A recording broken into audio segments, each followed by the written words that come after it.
조가제TV 시청자 여러분 안녕하십니까? 저는 조갑제닷컴의 조세별입니다. 2026년 7월 30일 오전 11시입니다.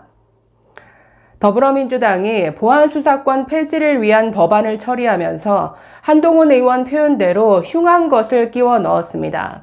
법원의 공소기각 사유를 확대하는 조항을 끼워 넣은 것인데 모두의 관심이 보안수사권 폐지에 쏠려 있을 때 뒤에서 딴짓을 벌인 것이죠.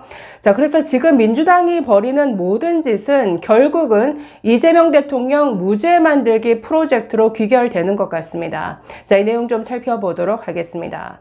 자, 어제 국회 법사위는 민주당 주도로 보안수사권 폐지 등을 담은 형사소송법 개정안을 통과시켰습니다. 오늘 또는 내일 본회의에 상정해서 표결 처리한다라는 계획인데, 자, 어제 무소속 한동훈 의원은 이 문제와 관련해서 국회에서 긴급 토론회를 열었습니다. 약 2시간 정도의 토론회를 저희도 직접 촬영해서 영상으로 올려놨는데 꼭 보시기를 추천드립니다. 정말 공부가 되는 영상이고 이게 얼마나 우리나라에 심각한 문제를 초래할지가 정말 뻔히 내다보게 하는 이런 내용이었는데, 자, 80년간 이 대한민국을 정말 범죄로부터 보호했던, 그래서 대한민국을 전 세계에서 가장 안전한 나라로 만들었던 80년 동안의 우리나라 형사사법 시스템을 그야말로 망가뜨리고 완전히 누더기로 만드는 이런 법안입니다. 게다가 지금까지 국가가 범죄 피해자 편에 서서 검사라는 사람을 앞세워서 알아서 해주던 수사 서비스였죠. 자, 그렇기 때문에 검사는 사실상 범죄 피해자의 변호인 역할을 했었는데 이제는 그런 수사 서비스 제공하지 않겠어. 이제는 피해자가 알아서 변호사를 사서 알아서 방어하든지 알아서 하라. 이렇게 무책임하게 범죄로부터 국민을 보호해야 할 이 역할을 국가가 포기하겠다라는 이런 선언과 다름없습니다. 자, 그렇기 때문에 누가 고통받죠? 결국은 국민이 고통받게 만드는, 그래서 범죄자만 살판나는 이런 세상을 지금 민주당이 열어준 겁니다. 그런데 여기에 더해서 자, 또 다른 꼼수를 부렸다라는 거죠. 자, 제목 보시면 특검에서 공소 취소 못하면 법원에서 공소 기각할 수 있는 길을 터놨다. 자, 이 형사소송법 개정안에 슬그머니 그것도 야당 의원들 다 퇴장한 다음에 김용민 의원 안을 슬그머니 집어넣습니다. 자, 지금 형법 327조를 고쳐서 공소기각 사유가 기존에 6개였는데 여기에 2개를 더 추가했습니다. 그런데 그 내용 자체가 너무나 추상적이고 애매모호합니다. 즉, 검찰을 통해서 공소 취소를 못하니까 법원이 공소 기각할 수 있는 이런 길을 열어놨다라는 거죠.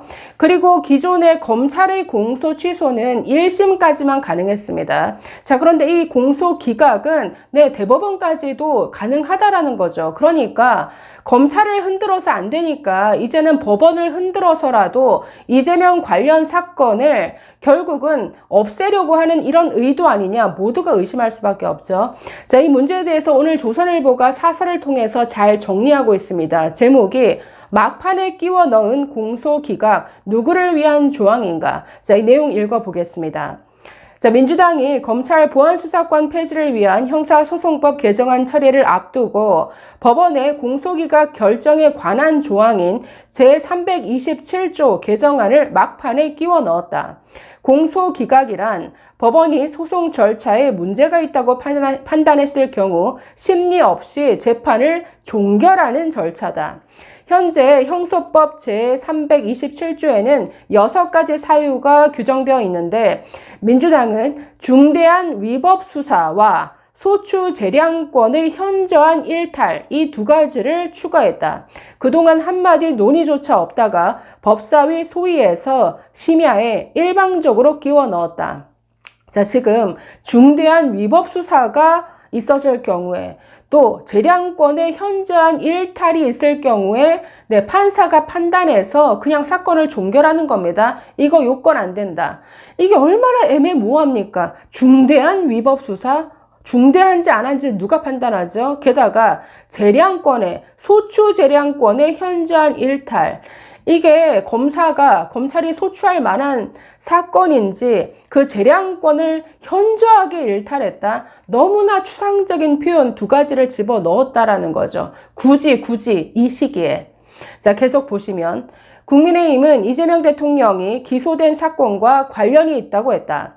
한동훈 무소속 의원은 대북 송금 뇌물 사건의 무죄 가능성이 없고 공소 취소는 여의치 않으니 법원을 압박해서 공소 기각 판결을 받아보자는 것이다 라고 주장했다.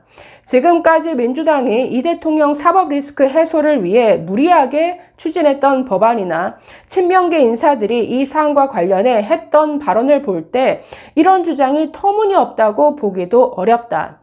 자, 민주당은 그동안 쌍방울 대북 송금 사건, 대장동, 백현동 사건 등 이 대통령이 기소된 모든 사건을 검찰의 조작 수사, 표적 기소라고 주장해왔다.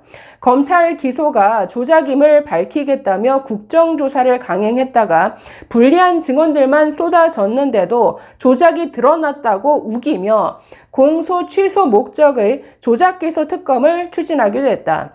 이 특검은 지방선거를 앞두고 여론 반발에 밀려 미뤄졌지만 언제 다시 꺼내들지 모른다. 자, 이런 일련의 일들이 이 대통령 사건을 지우기 위한 사전 작업이라는데 여권 인사들도 부인하지 않는다.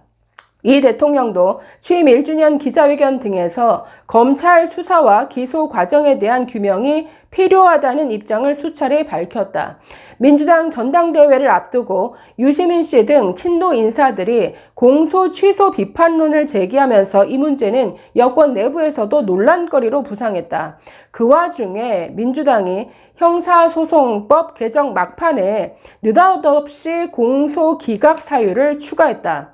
중대안과 현저안이라는 이 요건이 지나치게 추상적이어서 실제 사건에서 어떻게 적용할 수 있을지조차 명확하지 않다.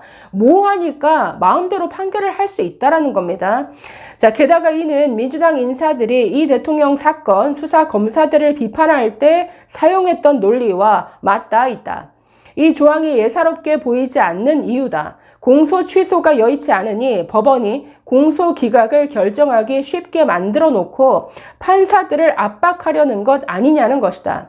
자, 조희대 대법원장의 임기는 내년 6월에 끝나고 이 대통령은 후임 대법원장을 비롯해 대법원 22명을 임기 안에 임명하게 된다. 지금 이게 중요합니다. 민주당이 형소법 개정안을 그대로 처리한다면 공소 기각을 위한 포석 아니냐는 의문을 인정하는 꼴이 된다. 자, 검찰이 조작 기소했다. 이걸로 그렇게 많은 일을 벌였지만 결국 성공시키지 못했죠. 그러니까 이제는 공소 기각, 검찰이 아니라 법원을 흔들어서 공소 기각으로 지금 쌍방울 대북 사건, 송금 사건 등을 지금 그냥 끝내버리려는 이런 의도가 깔려 있다라는 거죠. 그리고 이게 가능한 게 지금부터 계속 대법관을 지금 이재명 대통령이 지금 임명하게 되어 있습니다. 무려 22명. 그러니까 대법원의 모든 사람들을 자기 사람들로 다 채운다면 이런 법률, 이런 공소기각 사유에 근거해서 사건을 없던 것으로 충분히 만들 수 있다라는 거죠. 지금 이런 길을 민주당이 터놨다? 이건 그야말로 반역이죠. 자, 그러니 민주당 그동안 내내 국힘 향해서 내란 했는데 최근에 지금 연임 관련 개헌 발언에 이어서 지금 공소 기각까지 나오고 있습니다.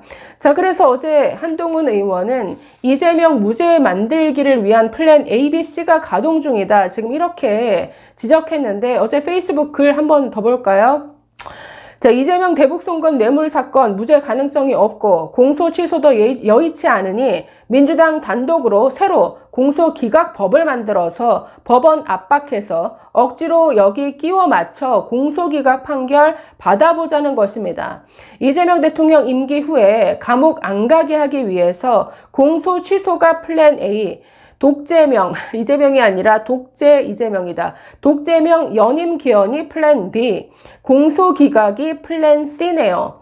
가지가지 합니다. 자, 이렇게 비판했는데 정말 가지가지하는 민주당 무서울 것 없이 이렇게 막가파식으로 가다가 이재명 정부, 이재명 대통령의 수명만 단축시키는 이런 결과를 초래할 것 같습니다. 감사합니다.